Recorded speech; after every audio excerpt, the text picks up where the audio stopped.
Kami ya Bapak, hati kami Tuhan, supaya kami boleh berlayak bagi hari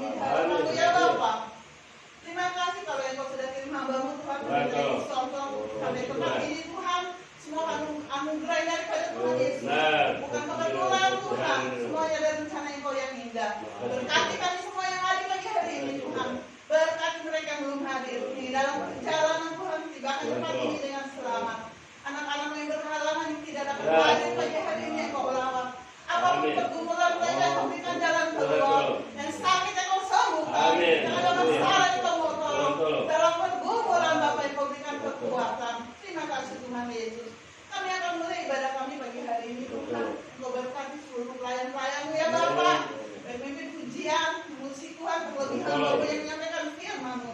Kami percaya Tuhan pagi hari ini ibadah kami tidak sia-sia Tuhan.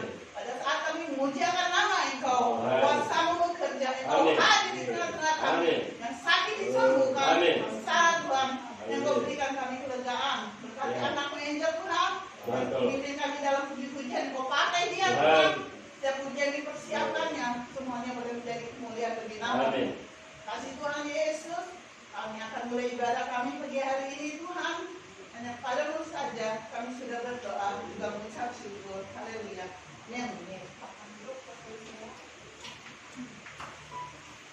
Bapak Ibu bersukacitta hari ini. Amin. Kita percaya Allah itu baik di setiap kehidupan kita. Amin saudara. Amin. Kita akan berpuji Allah itu baik, sungguh baik.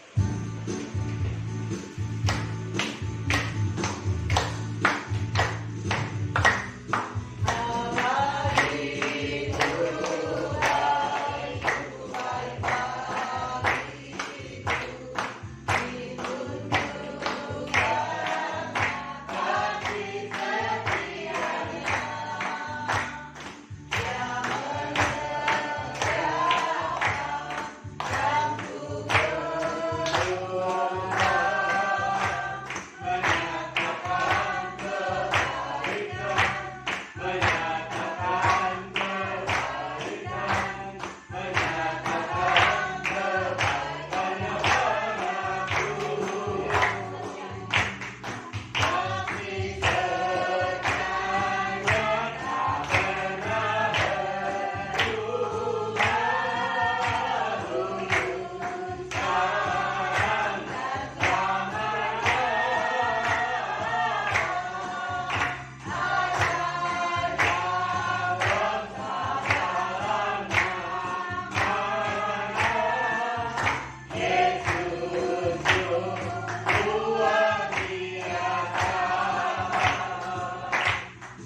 keteguhan hati kita, pengakuan kita bahwa bukan dengan barang panah Dia menyelamatkan segenap kehidupan kita.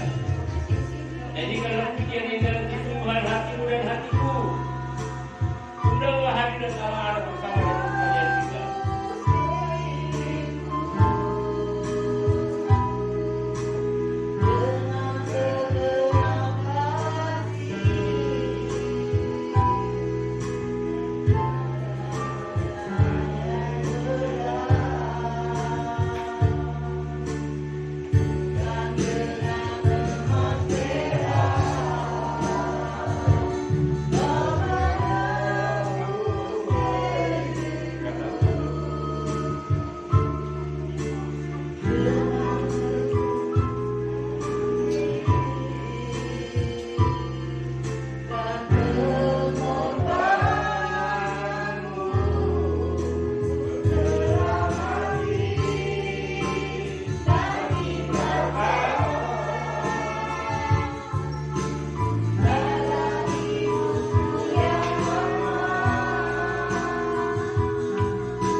Dimanapun dia ada, kemanapun dia pergi, Tuhan tetap pakai kehidupannya, setiap pelayanannya menjadi alat yang kecil dalam tangan Tuhan.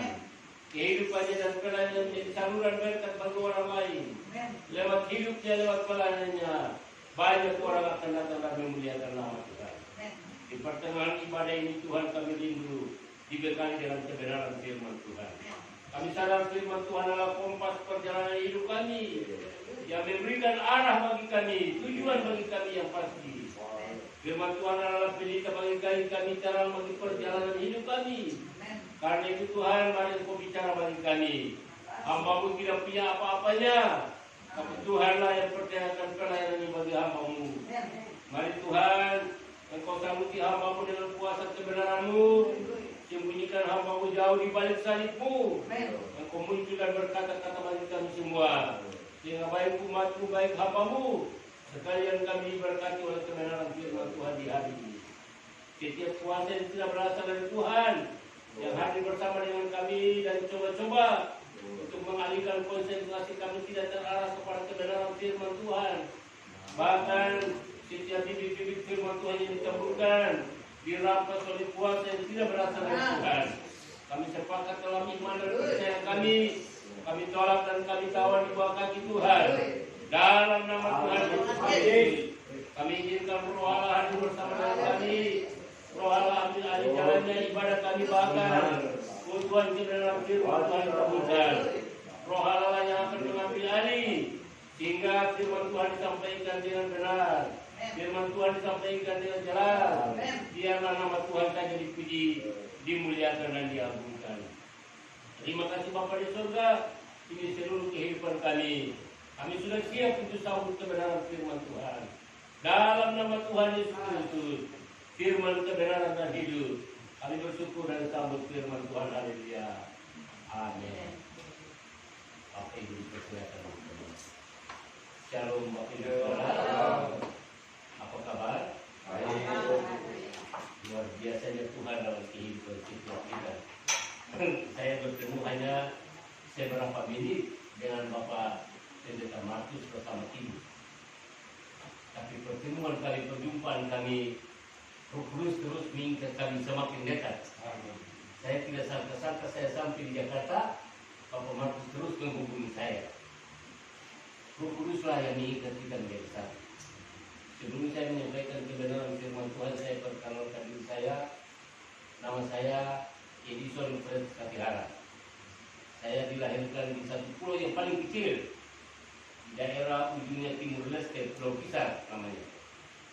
Saya di situ, saya dibesarkan di sana tahun 1983. Saya diminta kesediaannya oleh masyarakat desa menjadi kepala desa. Saya kepala desa kurang lebih 25 tahun lebih saya kepala desa. Selagi masih kepala desa, saya terus diutus oleh Tuhan, dilantik oleh majelis sidang majelis besar di Jawa, di Jawa Tengah pada waktu itu. Saya menjadi pendeta penuh. Dan saya dilantik menjadi pendeta penuh tahun 1999. Saya menjadi pendeta penuh. Saya tetap membantu jemaat ilmu ada di Pulau Pisar. Tapi pada tahun 2016 saya diminta oleh jemaat Tuhan yang ada di Ambon, saya harus merintis satu pelayanan di Pulau Buah, ibu kota Kabupaten Baru, daerah Tiapur, Kabupaten Masih Baru. Lalu saya melayani di sana. Saya sudah bangun gedungnya, gedung kurang lebih 7 kali 11 meter. Cuma kami di tempat yang sangat berkekurangan. Jadi banyak sekali fasilitas kami yang tidak kekurangan. Walaupun demikian, tapi saya bersyukur kepada Tuhan karena sekalipun banyak fasilitas, sekalipun kami ada dalam serba kekurangan, tapi Tuhan bisa bawa saya ada di Surakarta, diikuti musyawarah besar Gereja Betel Indonesia, dan Tuhan bawa saya ada di Jakarta, kota metropolitan. Bukan karena saya punya kekuatan, bukan karena saya orang kaya, tapi Tuhan yang tadi kita nyanyikan, Tuhan yang kaya, tapi dia rela turun ada di dunia ini. Dia menjadi miskin supaya kita menjadi kaya. Bapak Ibu Saudara yang diberkati Tuhan, hari ini kita jumpa tidak secara tiba-tiba. Tapi saya tahu inilah anugerah Tuhan. Roh Allah menggerakkan hati Bapak Pendeta, Bapak Gembala di tempat ini bersama dengan Mama, dan menghadirkan saya ada di tempat. Saya tidak punya apa-apa, tapi kebenaran firman Tuhan ini milik kita semua. Dan hari ini saya mau bagi-bagi berkat sama-sama kita nikmati bagaimana kebenaran firman Tuhan untuk kita raih kehidupan kita ke depan. Kebenaran firman Tuhan yang saya kekenalkan kepada sekalian kita pagi menjelang siang hari ini, saya ambil dari Alkitab Perjanjian Baru.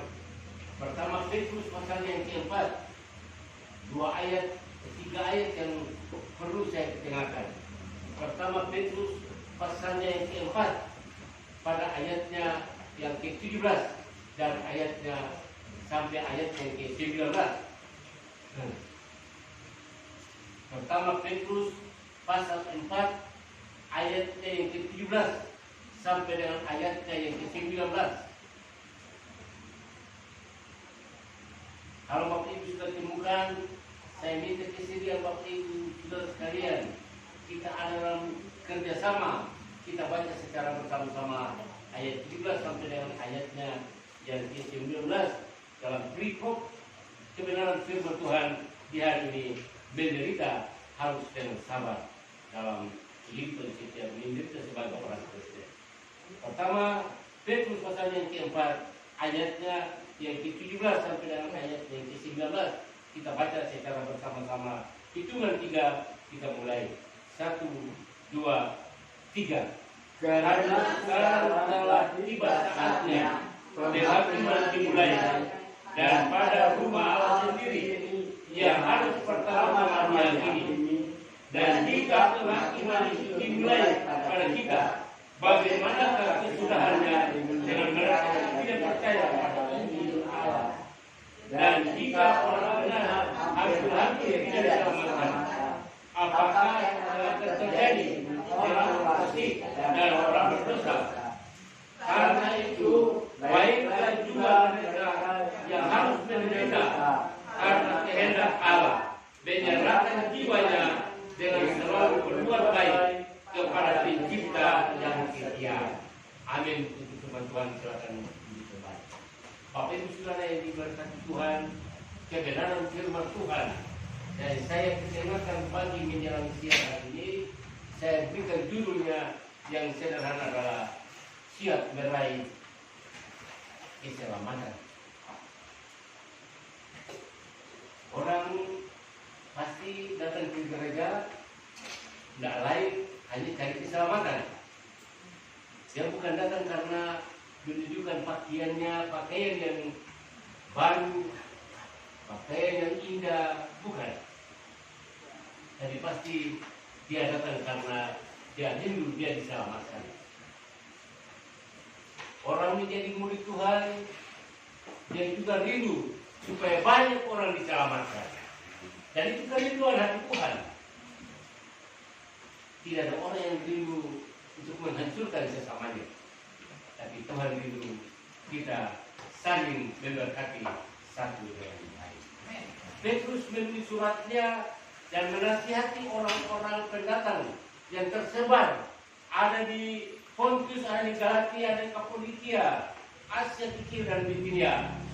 Pada ayat yang pertama dan ayat yang kedua, pertama Petrus pasal yang pertama, ayat pertama dan ayat yang kedua, dia datang dengan menyampaikan isi suratnya kepada mereka untuk menasihati mereka sehingga kehidupannya harus diturut dengan apa yang Tuhan mau. Ketika dia datang pada kali yang kedua, yang Tuhan mau adalah semua beroleh selamat. Bapak Ibu Saudara yang diberkati Tuhan, dari sejumlah nasihatnya di ayatnya yang ke-7 sampai dengan ayat yang ke-11, di situ dia katakan bagaimana kehidupan orang Kristen di akhir zaman ini. Dan akhirnya dia menjelaskan bagaimana kehidupan orang percaya di akhir zaman ini. Dia simpulkan di ayat yang ke-17, ayat yang ke-18 dan ayat yang ke-19. Kebenaran firman Tuhan kisahkan bagi kehidupan orang percaya, karena sekarang telah tiba saatnya penghakiman dimulai, dan pada rumah Allah sendiri yang harus pertama-tama dihakimi. Saudara sudah siap? Rumah Allah mau dihakimi. Saudara siap? Kita semua harus siap untuk harus dihakimi.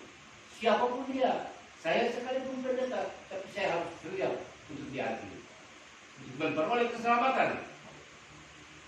Bukan dihakimi untuk mendapat api yang kekal, tapi mendapat keselamatan. 2 tahun berlalu, kita mendapatkan tantangan yang luar biasa.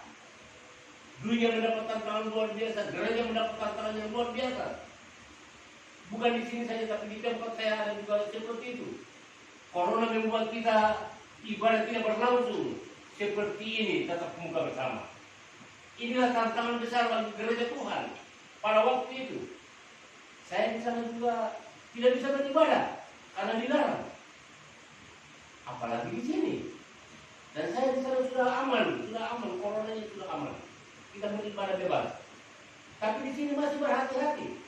Kenapa? Karena masih di sini menjadi pintu gerbang bagi pendatang-pendatang di segala jurusan. Itu sebabnya harus berhati-hati dan masih harus mempergunakan protokol kesehatan. secara murni dan secara ikhlas. Saya katakan tadi saya tidak bawa matematika, tapi saya bawa. Saya juga. Saya percaya kita di sini anak-anak Tuhan. Kita semua aman-aman. Kemarin saya datang dari Surakarta sampai di Jakarta, saya sedikit flu. Kalau adik-adik saya di rumah bilang, oh, rupanya corona ya. Saya bilang dalam nama Yesus ditolak. Kita anak-anak Tuhan. Saya di rumah saya harus sampaikan kepada jemaat Tuhan. Kita tidak perlu takut itu penyakit. Kenapa? Karena Tuhan kita Tuhan roh. Dia ada bersama dengan kita. Dimanapun kita ada, kemanapun kita pergi. Yang paling penting adalah hati kita. Fokus kita hanya kepada Dia. Kita rela bekerja, menderita bersama untuk meraih keselamatan. Kita semua rindu untuk meraih keselamatan. Siapa yang tidak mau keselamatan? Keselamatan itu membawa kita kepada hidup yang bahagia, hidup yang terbebas, hidup yang lepas dari bahaya. Itu yang Tuhan minta, Tuhan tuntut dalam kehidupan setiap kita yang percaya kepada Tuhan. Ketika corona ada di sini, saya di tempat saya tidak pernah terjadi. Tapi saya dengar dalam peristiwa di tempat yang lain, ketika dia mengembuskan napas yang terakhir, tidak ada keluarga yang mendampingi. Seperti seekor hewan yang dikuburkan aja. Itulah tantangan dan persoalan hidup yang harus diterima oleh manusia. Mengubah kehidupan orang yang masih hidup ini. Bagaimana kita harus merapatkan kehidupan ini sekarang kepada Tuhan. Ada dua hal yang perlu saya sampaikan kepada kita. Bagaimana cara kita meraih keselamatan itu. Yang pertama, saya sampaikan kepada sekalian kita adalah ikut rela menderita bersama dengan Dia. Ayat yang pertama Petrus pasal 4 ayat pertama dan ayat kedua dia katakan seperti begini.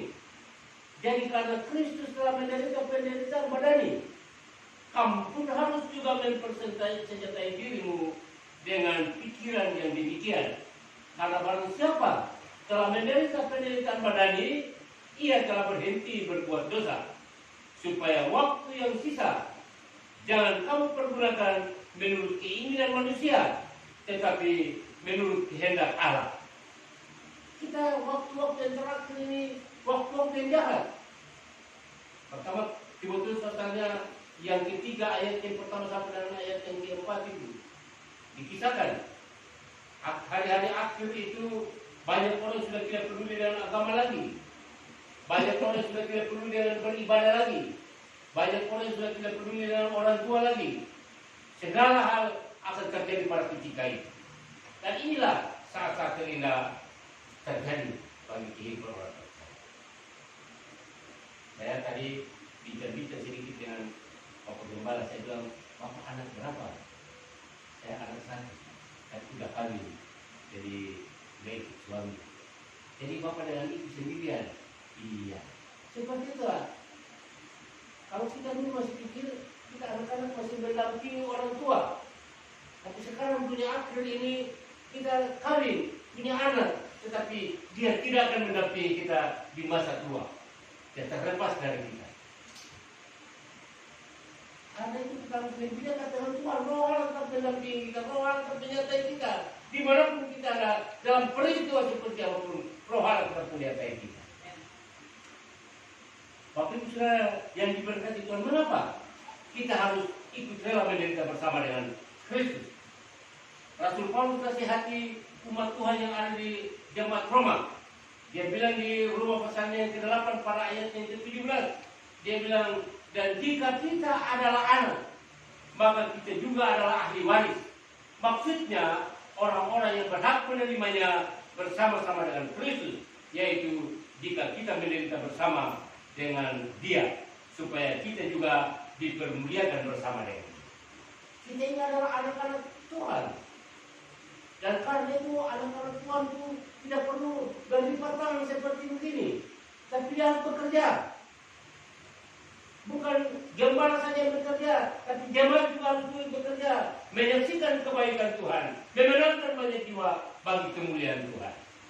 Itu yang Tuhan minta, Tuhan tuntut dalam kehidupan orang percaya. Kita semua harus bekerja.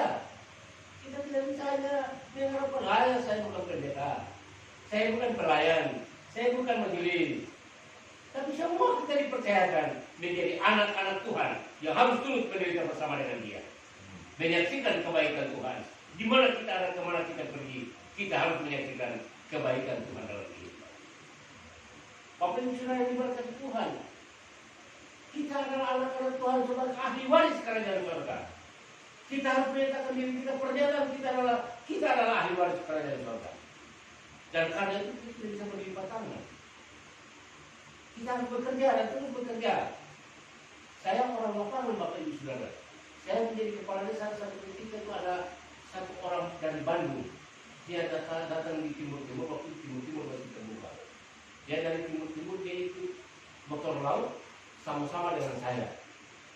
Pas turun di pelabuhan, dia terus bingung, dia jadi bingung. Dia pikir saya kemana ya? Kalau saya lihat orangnya, saya tanya, Mas kemana? Oh, saya datang nunggu kapal di sini, mau ke provinsi, dulu ke provinsi. Nunggu kapal di sini, maksudnya saya mau melanjutkan perjalanan ke provinsi, dan akhirnya saya mau ke Australia untuk kuliah di Australia. Lalu saya tanya, Mas, ini kenalan di sini ya? Ini keluarga di tempat saya di sini ya? Nggak ada. Saya punya kenalan nggak ada, saya punya teman tidak ada, saya punya orang saudara pun nggak ada di sini. Pak, kalau begitu, mari dengan saya sama-sama. Ya. Sebab saya pospam di kamar satu. Saya bilang, jangan kos, mari kita pergi. Saya bawa dia sampai di rumah saya kepala desa Bapak. Waktu saya kepala desa, dia heran-heran saya sampai 1 bulan dia tinggal dengan saya. Dia saat pulang juga dia masih heran, saya apa benar kepala desa? Bukan. Karena kepala desa di tempat saya beda dengan kepala desa di Tanah Jawa. Di Tanah Jawa menjadi kepala desa rebutan. Mengapa? Karena tanah bengkok. Kita ada dalam Undang-Undang Nomor 5 Tahun 79 tentang pemerintahan desa. Tanah bengkok mereka kelola untuk kepentingan mereka. Jadi itu tempat saya itu kepala desa punya penghasilan seperti menteri. Oh ini bapak kepala desa ini masih pakai lampu gas. Kita pakai lampu gas komen ini, pakai lampu gas. Masih pakai kayu api untuk masak. Heran-heran juga. Banyak orang selalu datang, lapor diri segala macam, tapi dia masih tetap heran. Ini apa? Itu kepala desa bukan ini. Tapi sudah yang diberkati Tuhan. Saya kepala desa tapi saya harus menyatakan diri saya bahwa saya bukan kepala desa, saya akan ke surga. Tapi sudah yang diberkati Tuhan. Kita harus belajar bekerja dan mandiri bekerja. Itu yang Tuhan minta, Tuhan itu dalam kehidupan orang percaya. Tuhan kita bukan robot. Tuhan kita bukan Tuhan yang mengagung-agungkan diri. Jadi kita enak saja berdoa semua jadi. Maka mana sudah turun dari langit. Kalau umat Islam keluar dari tanah Mesir, dia perjalanannya itu mana turun dari langit. Tapi bahasa kita tidak seperti itu.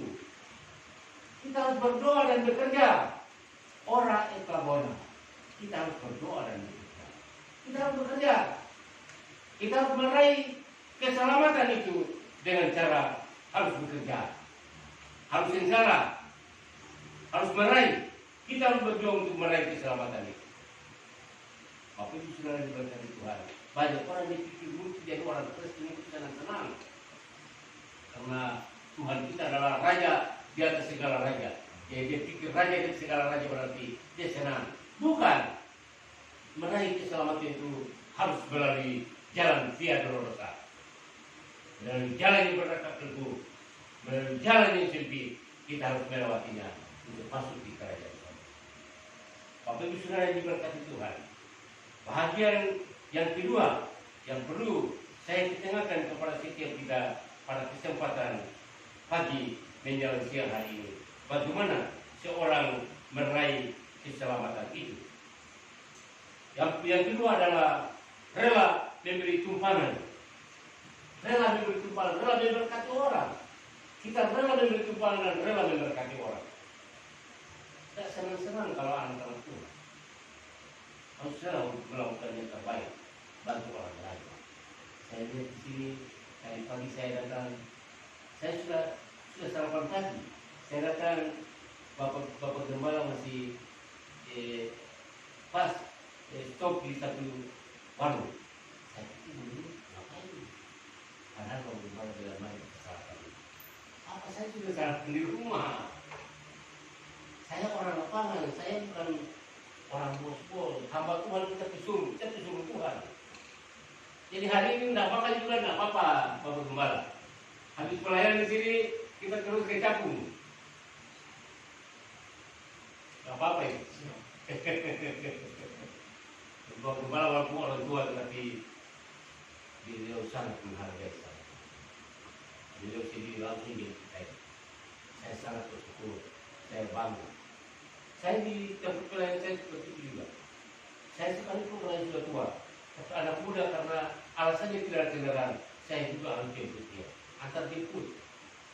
Kita rela, kita harus rela. Kenapa?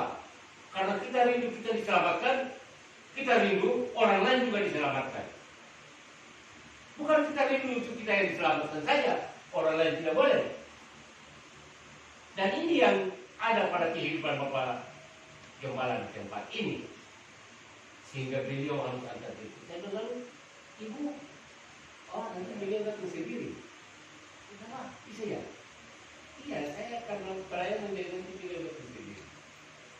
Maka tinggalkan keluarga dan rela melayani. Dan pelayanan itu perlu ditopang oleh jemaat Tuhan. Dengan lebih banyak bersaksi kepada banyak orang, sehingga menangkan banyak jiwa bagi kemuliaan Tuhan. Kita mau tahu orang lain yang sementara ada di tempat yang tidak selamat, kita tangkap dia, kita kembalikan dia ke jalan Tuhan yang benar. Bahagian yang kedua yang perlu saya sampaikan adalah harus rela untuk memberi tumpangan. Saudara yang diberkati Tuhan, kita harus rela untuk memberi tumpangan kepada setiap orang. Ketika Yesus ada di tengah-tengah dunia ini, dia siap ada dalam penderitaan yang berat. Dia sampaikan kepada umat Tuhan. Ada satu ilustrasi yang dia sampaikan kepada umat Tuhan. Di dalam perjalanan kehidupannya dia sampaikan.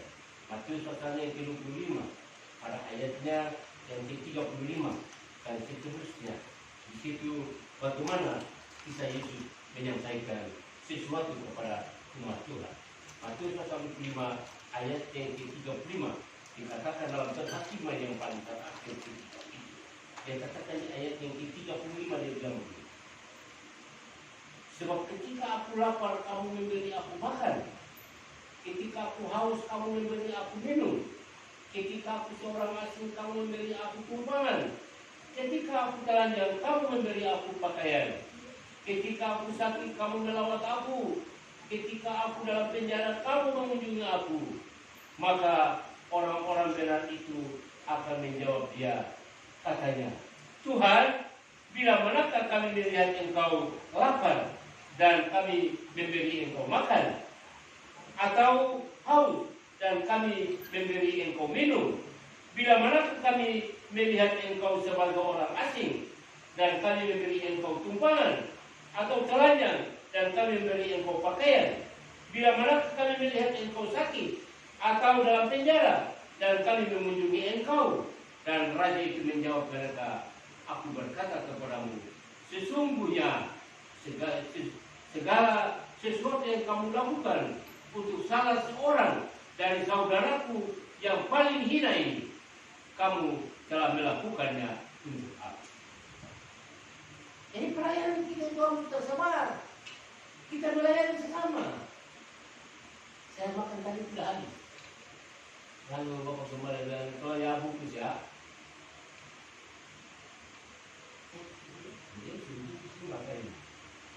Kadang beliau masih belas kasih dengan hewan yang berkeliaran.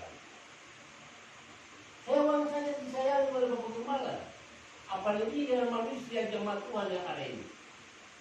Pasti lebih disayangi. Dan karena itu kita harus belajar berusaha bersama-sama.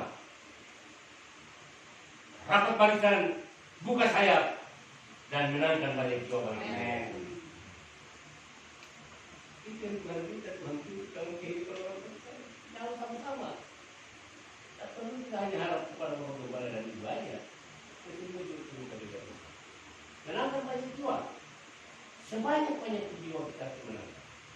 Satu jiwa dimenangkan bagi kemuliaan Tuhan, si di surga bersorak saya bertepuk kriya mengagungkan Allah Bapa.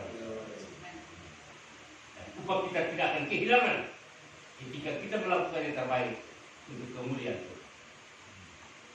Aku sudah dikatakan sangat indah bagi kehidupan orang percaya. Kita adalah anak-anak Tuhan yang harus selalu melakukan yang terbaik untuk kemuliaan Tuhan.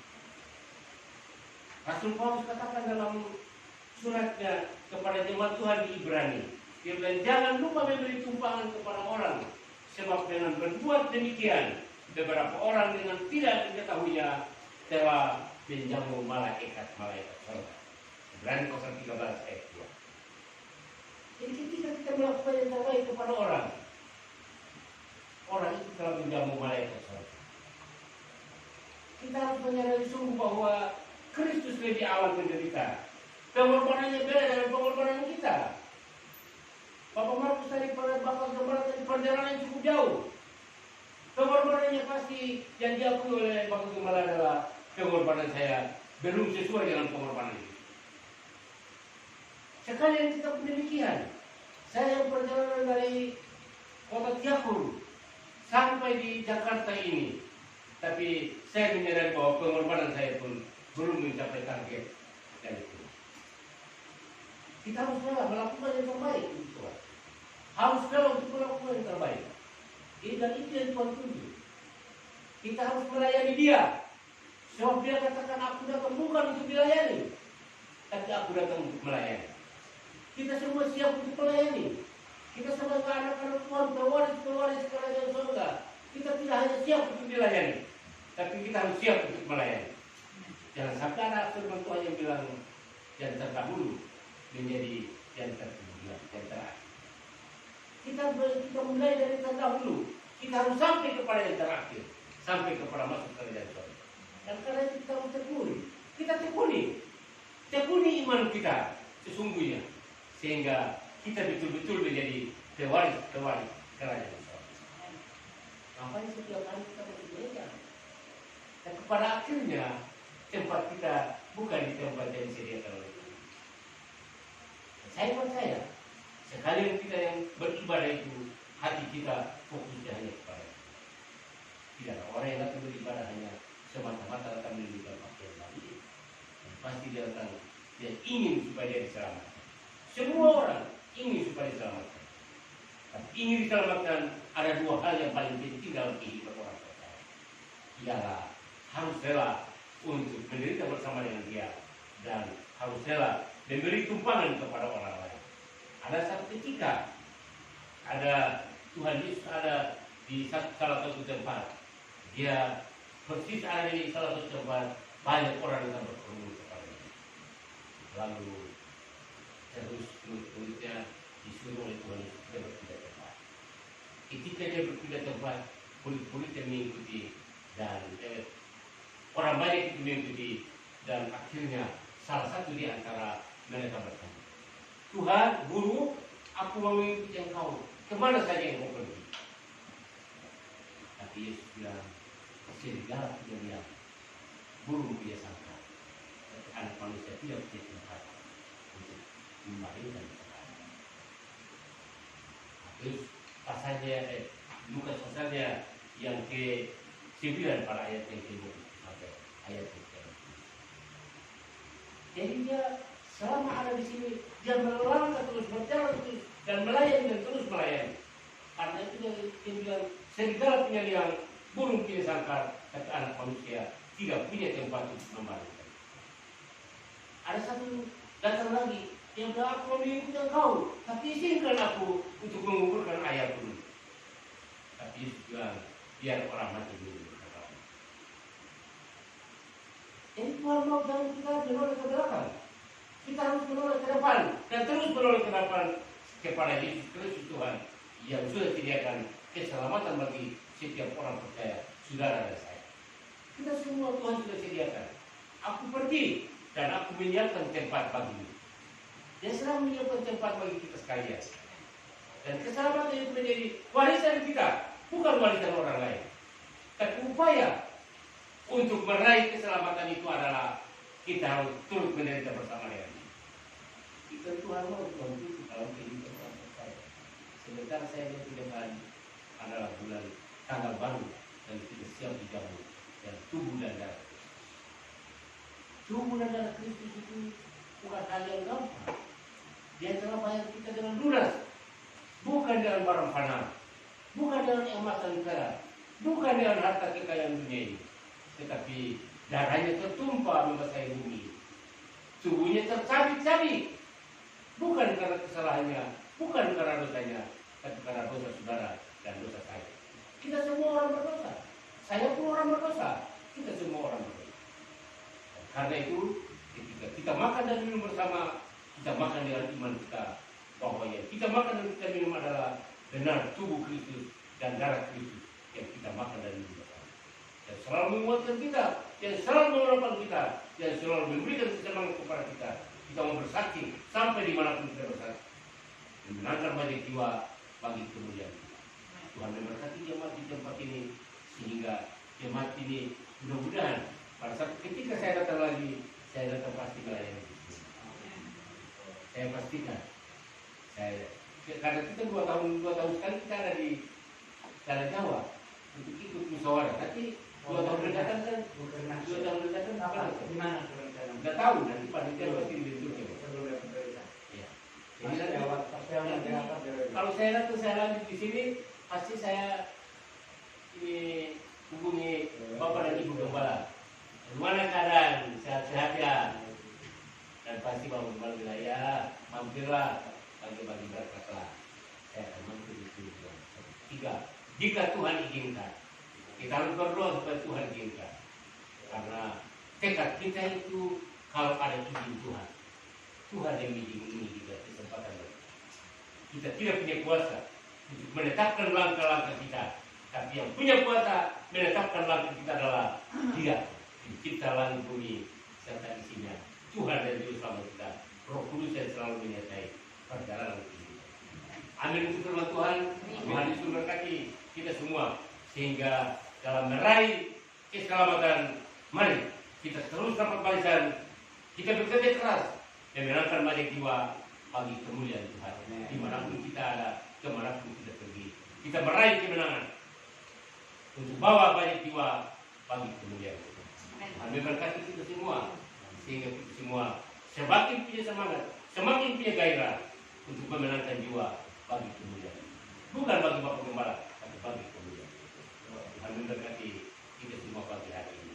Kita siap nanti ada di jamu lagi dengan makan dan minum yang punya Tuhan, tubuh dan darah Kristus. Kita siap dan buka hati, kita bereskan hati kita dan kita ada bersama untuk makan dan minum. Amin untuk firman Tuhan. Tuhan Yesus memberkati kita dan juga satu pikiran yang perlu dalam penyerahan ini saya kembalikan kepada Bapak Gembala untuk melayani kita dalam perjamuan saya ini.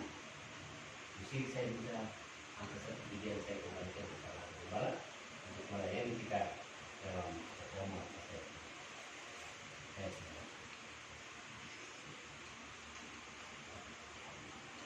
Terima kasih.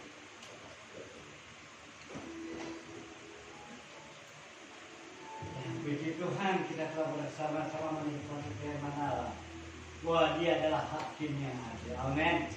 Saudara, seringkali kalau kita berkata hakim, lalu kita mulai down. Karena biasanya kalau kita dipertunjukkan pada hakim, hakim hanya melihat berkas, tetapi Yesus adalah hakim yang adil, dan hakim itu pernahkah kita nonton daripada pertandingan sepak bola? Pernahkah kita menonton pertandingan tinju? Di situ ada hakim. Petinju yang melerai itu adalah seorang yang menjaga lapangan, tapi hakim duduk di situ. 3 orang hakim. Atau kita mau diuji untuk mengambil S1, kita juga diperlukan hakim. Ada 5 atau 4 hakim. Dan hakim ini yang akan menilai, bukan memvonis. Seperti salah satu adik saya, adik kita yang di Bandung, dia juga adalah road trooper dan seringkali mengadakan undian tempat di Jakarta yang berada di Pamulang. Dia bersama dengan beberapa hakim yang lain akan melihat segala perbuatan, apa yang dilakukan sesuai tidak dengan pengajarannya. Dan demikian juga Yesus mau saudara dan saya, arti dan para Kristen adalah pengikut Kristus yang melakukan watak Kristus. Seperti Driven, dia adalah melakukan sebagai seorang pengemudi. Driver adalah pekerjaannya, tapi Driven adalah melakukan pekerjaannya. Pengemudi. Dan demikian juga kita dalam Kristen, kita mesti mengaku, kita melakukan kehendak Tuhan. Dan itu suara yang dikatakan bahwa dia adalah hatinya dia. Bagaimana dengan kehidupan kita? Satu kali Yakobus melihat sidang jemaatnya, mereka begitu bangga. Oh, mereka punya iman luar biasa, tapi perbuatannya nol. Hanya ucapan mulut yang bergembar-gembor, sehingga Rasul Paulus bilang, bagikan gong yang berbunyi, wah kalau gong sudah ini nyaring memang jauh kedengaran. Tapi coba kalau gongnya itu ditaruh di air, soalnya kayak jam yang busuk, benar. Sehingga Yakobus dalam Yakobus pasal 2 dikatakan, mungkin ada di antara kita yang mereka berkata, aku punya iman, tapi tanpa perbuatan. Sebab itu Yakobus berkata, sebab itu mari tunjukkan kepadaku, ya tunjukkan kepadaku dan aku akan menunjukkan kepadamu imanku daripada perbuatan. Saya yakin dan percaya kita semua sanggup melakukan segala perbuatan. Amin. Dalam mengasihi Yesus, mari lakukan kehendak Tuhan. Saudara sedang bersuara Yesus, mari selalu hampiri Dia dengan suaranya bersekutu. Sebab Yesus bukanlah seorang dermawan saja, namun selalu kita minta Dia akan berikan. Tapi Tuhan kita mau isi hati Dia kita semua. Kita mengerti. Kalau seorang anak, contohnya anak saya, aduh Pak, di rumah nggak punya garam. Ya udahlah nih kau belilah. Sekali boleh, 2 kali boleh, begitu kali ketiga saya kembali jawab, kamu suamimu nggak bisa beli garam. Nah tentu kita sebagai manusia juga kecewa. Kok kenapa nggak berusaha? Dan demikian juga Tuhan mau. Dan saya kita boleh sama-sama bergerak melakukan segala perintah Tuhan, sehingga Dia adalah hakim yang adil, sanggup memenangkan Dia, memenangkan kita, sehingga maka kita lulus ujian. Amin. Suatu Dia buktikan dirinya betapa besar kasih Allah pada kita. Kita akan punya kita betapa besar kasih-Mu.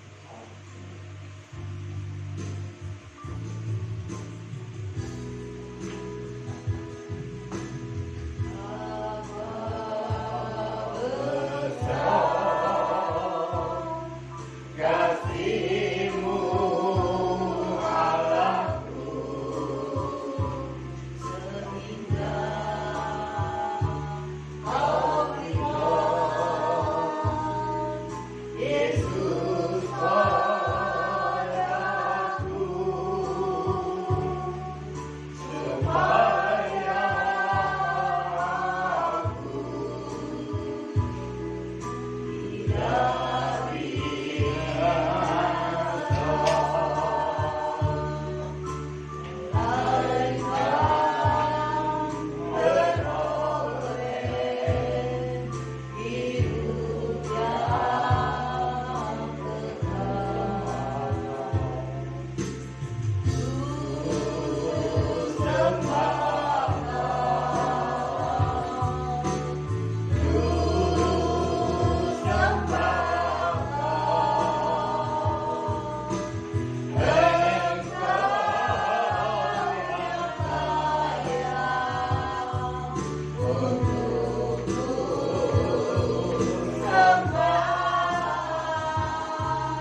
Bapa dalam surga. Dan kami kenal hanya di dalam nama Yesus. Dan kami telah bersama-sama belajar pada firman-Mu Bapa, bahwa Engkau adalah hakim yang adil, yang sanggup memenangkan segala perkara-perkara kami. Tapi juga Engkau juga adalah hakim yang adil, melihat dalam segala setiap perbuatan kami. Tuhan Yesus juga pada jam saat ini Bapa, melalui firman-Mu kami boleh diingatkan ya Bapa. Sebab firman-Mu bagaikan mercusuar di tengah lautan ya Bapa. Yang mungkin kami telah kehilangan arah, tapi di malam yang dalam kegelapan kehidupan dunia yang gelap ini Bapa, kami boleh kembali melihat segala terang dalam firman-Mu, mercusuar di tengah lautan samudera kehidupan ya Bapa. Yang boleh memimpin kehidupan ini, kami boleh mengambil arah kembali. Kami boleh selalu mengarah ke segala pandangan kami kepada pengharapan yang Allah beri dalam kehidupan kami. Mari ya Bapa, melalui hamba-Mu Bapa, firman-Mu dijelaskan demikian rupa ya Bapa, bahwa hidup harus dengan segala perbuatan demi perbuatan Bapa. Sehingga Engkau berkata, tunjukkan padaku iman tanpa perbuatan, dan aku akan menunjukkan kepadamu iman daripada segala perbuatan. Terima kasih Bapa, firman-Mu pada jam saat ini boleh membangkitkan kehidupan kami, boleh mengarahkan segala pandangan kami Bapa. Yang kami yakin dan percaya kehidupan kami boleh semakin terarah Bapa kepada satu tujuan yang pasti, yaitu pengharapan di kenyataan. Itulah janji daripada Allah. Dan pakai Bapak ini Kristus Bapak, setiap pelayan di pelayanannya, karena terpakai dia Bapak, ada jiwa boleh berangkat, ada jiwa boleh selamatkan Bapak, semuanya untuk guna terhormat bagi nama Tuhan. Terima kasih Bapak, terima kasih. Mari Bapak, yang boleh masuk dalam perjamuan suci terus ya Bapak, ampuni setiap salah kehidupan ini Bapak. Di dalam nama Yesus, kami mengucap syukur, haleluya. Dan silakan dulu kita tetap di dalam doa. Kami mengundang untuk pelayan perjalanan maju pemuka. Kita boleh mempersiapkan kehidupan kita. Kita angkat pujian kita berkat dan kemudian berkat dan kemudian.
Saudara barangkali roti sudah bisa beli di toko roti, toko makanan, supermarket dan lain sebagainya. dan juga anggur dan bisa beli toko obat, toko jamu dan lain sebagainya. Tapi pada jam saat ini roti yang di tangan kanan kita, anggur yang di tangan kiri kita, dengan iman ini adalah darah dan tubuh Tuhan yang tersalib untuk keselamatan saudara dan saya. Sebab itu mari kita boleh sucikan hati ini, buang segala kehidupan yang berkenan, buang segala pemikiran-pemikiran yang berkenan, buang segala dendam, kesumat, buang segala sakit hati. Sebab kita bukanlah hakim, hakim yang adil adalah Yesus sendiri. Tapi kita punya hak. Ya Tuhan menuntut untuk mengampuni setiap kesalahan orang. Sebab kita juga sudah diampuni. Kita sudah dibebaskan. Kita sudah membebaskan semua orang. Kita angkat oleh tangan kita, tangan kanan kita akan dengar firman Tuhan. Semua apa yang telah kuteruskan kepadamu, telah kuterima dari Tuhan. Yaitu bahwa Tuhan pada malam waktu ini serahkan, mengambil roti, dan sesudah itu ia mengucap syukur atasnya. Ia mengucap-ucapkannya dan berkata, inilah tubuhku yang diserahkan bagi kamu, perbuatlah ini menjadi peringatan akan aku. Mari kita makan dalam nama Tuhan Yesus.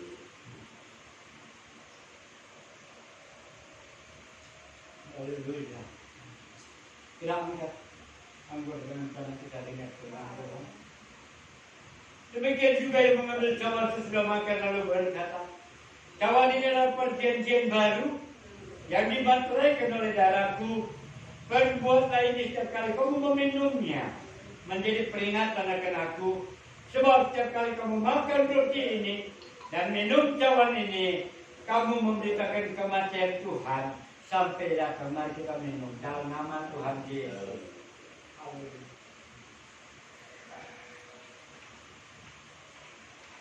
Bapa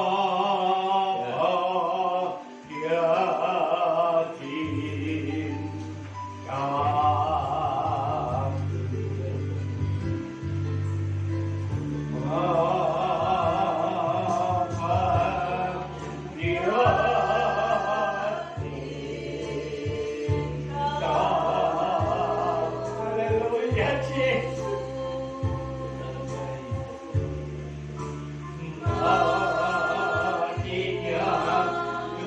Tuhan bebaskan.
bersama ini Bapa.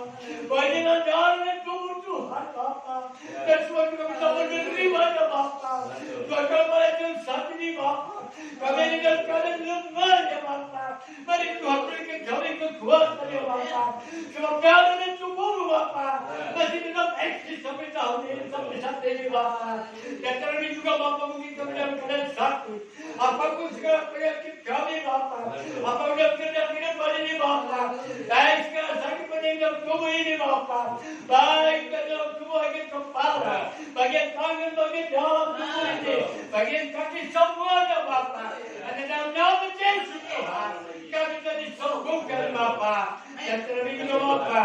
Mengenai cara kami Tuhan. Sejak kami menghadapi corona sebenarnya COVID ini Bapa. Mungkin semua yang gejala-gejala penyakit ini Bapa.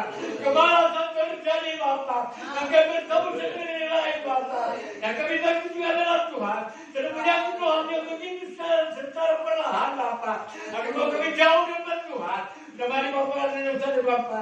Oh, kami berdoa untuk mereka Bapa. Kami katakan di antara kami semua. Di dalam Yesus Tuhan.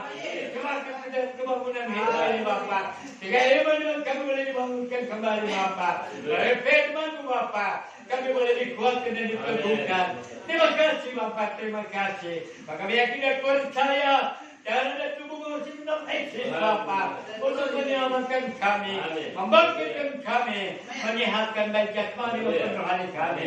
Terima kasih Bapa. Dan mari Bapa. Sebentar kami boleh maju ke muka. Membuat segala hasil perpuluhan kami. Membuat segala hasil tantangan kami Bapa. Oh semuanya Bapa mari Tuhan berkati Bapa. Dengan setiap kehidupan Bapa. Diberkati Bapa. Dengan cara demikian Bapa. Maka berkat-berkat bersinambung dengan kehidupan ini. Di dalam nama Yesus kami berucap syukur. Haleluya. Amin. Dan kita sudah tiba kita akan mengangkat. Kita akan maju ke muka. Untuk segala persembahan kita. Kita akan menjadi kita berkata tentang itu lagu-lagu timur sana itu. Yaitu kerja buat Tuhan terlalu manis. Amin. Begitu manis kerja buat Tuhan. Kerja buat Tuhan.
Coba apa namanya sedikit kalimatnya, diampun gimana kalimatnya Pak Edi?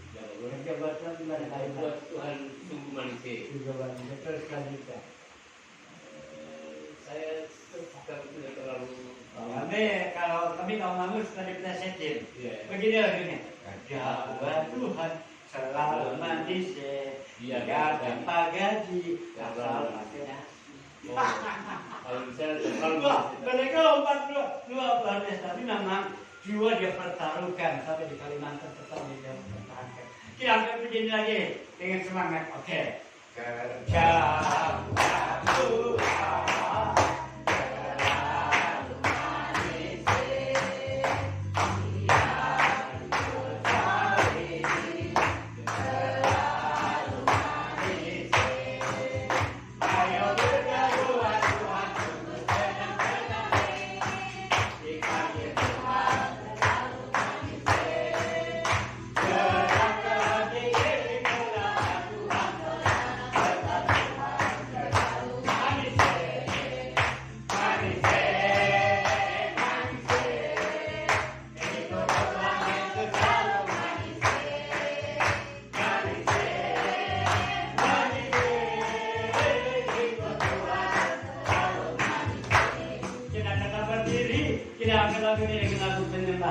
bekerja buat Tuhan selama ini. Lagu doa.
Terima kasih Bapak.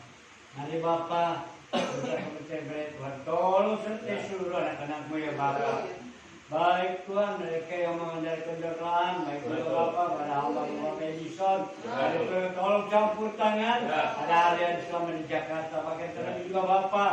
Mereka sebelum kembali dari kedua mau pergi ke Surabaya dulu. Dua kemarin beliau tolong Bapak lindungi dalam perjalanannya. Kuasai baik juga kendaraannya Bapak. Bauku sudah dengan kuasa, lindungi dengan kuasa sama Bapak. Dan mari Bapak Tuhan berkati keseluruhan dengan kepada dari Bapak.